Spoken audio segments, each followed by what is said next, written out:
and but then say, well, then it's just ridiculous, isn't it? So you either feel like, but everything he said, or everything that I think that he said, is talking about developing the team, and as he's saying all the right things. I appreciate he's got a shorter term contract, but I think that's because he's so.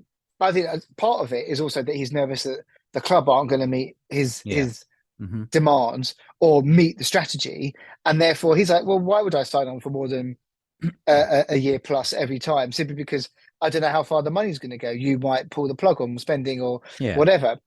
And if He he was doesn't more cynical, he might say, need to sign me up commit. for 5 years because I could still walk after a year and I'd get all my Yeah, payout. yeah. But Rich? I just go on, Rich. Yeah, I was just going to say the other side to that argument as well is is the contract thing is a two-way thing, and it might be that the Yes. club are playing harder ball because what is it? Is he on 12 or 15 million quid a year at the minute? And I don't know how much money it cost them to get rid of Jose Mourinho, but it won't have Mm. been cheap. And they Hmm. Yeah. might also have an eye on the fact that if they give him a great big contract and if he signs it, if it does go wrong and they have to sack him, that's a huge chunk of money to pay out. Hmm. That's Hmm. also fair enough. And let's not forget behind that they took extra 120 million or whatever it was off of Joe Lewis, and it may well have been on the provision that you don't just go hiring managers and then spank it. Actually, you've got to invest rather than give it away. Hmm. So I think Rich, may there be something in that, but I also feel that uh, as fans, I feel like, is there something about us getting more and more short-termist and not really thinking about actually, let's think this could be a three-year project. It could be a 5-year project. I know he's been there for a year, but this is his first full season. We're already ahead of, where we were Hmm. last season. Hmm. This is the great start to the club. And, you know, and I just feel like I do it's, wonder being also. reactionary is just something to do, right? Rather than actually just being supportive of the overall statement of the club, which is a top class manager, investment in the summer, one window.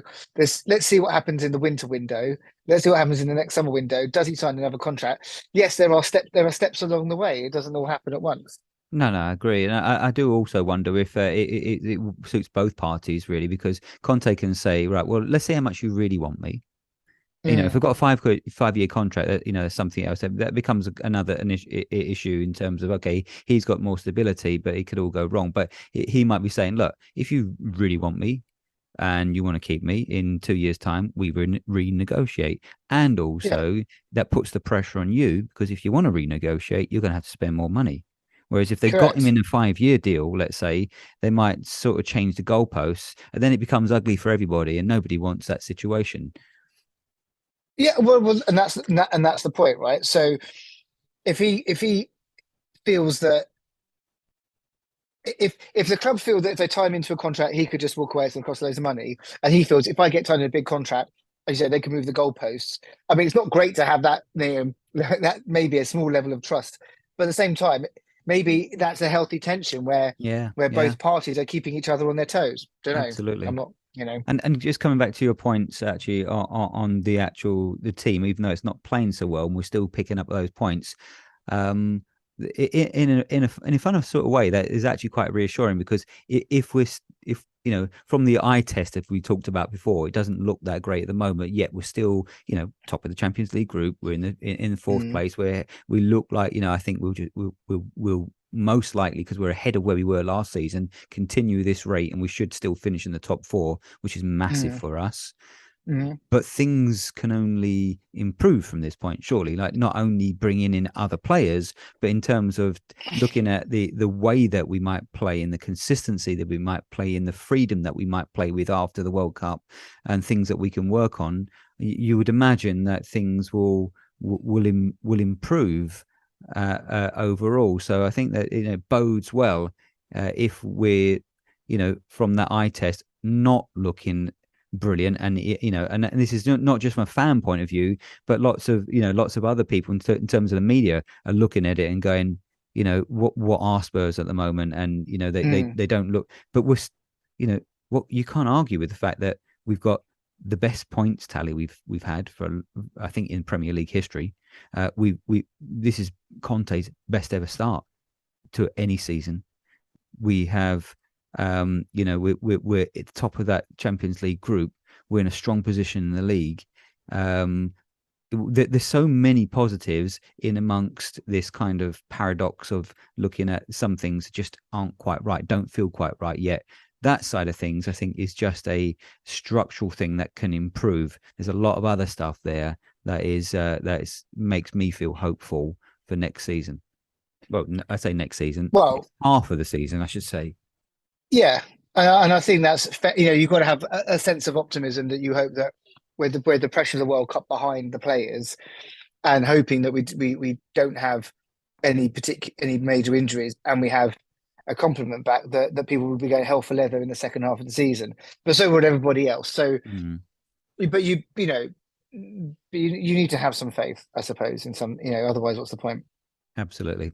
Right, let's round this up then, and let's say we'll do a kind of big guesstimate of where we think we'll finish at the end of next season. Oh, this season, I should say. I keep saying next season, but it feels like that, doesn't it, after the World Cup? So where do you think we'll end up, Simon? Oh, I'm confident that we'll end up in the top four. I think that's... Position? You're going to nail your colours to the mast? Well, okay. If we carry on playing like we're playing, I think we'll squeak it in fourth. I think if we can pick it up and have a stronger second half, then maybe we'll improve on that with a position. I'm trying to think now because I'm on sort of on the hoof a bit. I don't want to put something out there, so I'm not going to put something out there. Okay, Rich. Fourth or better. So winners of the league. Then you're saying, okay, Simon, we'll hold you to that. Rich? I wouldn't be at all surprised to see us finish third. I think the top 5 or 6 places in the league are really going to squeeze up in the spring. Liverpool have had a terrible start, but they're bound to come strong again.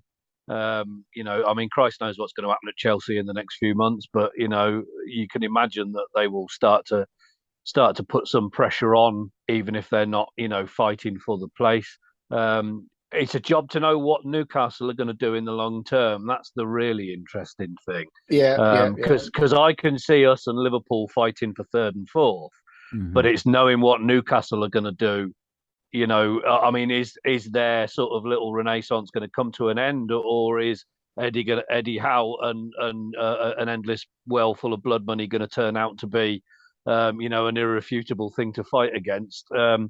But I wouldn't be at all surprised to see us finish, because we're pragmatic, because we've shown that even when we're not playing well, we can pick up the points. I'm not so optimistic that we're just going to let the handbrake off and start playing 494 minutes, like we would all love us to see, at least not until getting close to Easter. I think we'll get past AC Milan. I'd like to see us go, quite deep into that. And I'd love us to have a really good FA Cup run. I'd love us to finish the season at Wembley. Okay, I'm going to say I think that's a great shout. I think we'll finish third. I think Newcastle will fall away. I think it's a surprise they are where they are at the moment. They've had a few good run of results. I think they'll fall slightly short, and I think we'll finish third, and maybe Liverpool will creep up and finish fourth. I think we may well win the FA Cup, or at least get to the final, I think, and quarters, or maybe better, but of the Champions League. But I think that would still represent, that would be a real good success, considering we were in the Conference League last season. So yeah, I think there's still a lot to be played for, and I think we'll have a stronger second half of the season, personally. Okay, well let's round this up, and we've been the Varside Spurs Pubcast, and I'd just like to do a shout out to Redemption. I know some of us get there at the moment. I've not been able to get there for a while, but I really want to get along there and try their new green hop beer, and also toddy pie and mash, and Coys. Coys. Lucas Moura. Oh, they've done it! I cannot believe it! Lucas Moura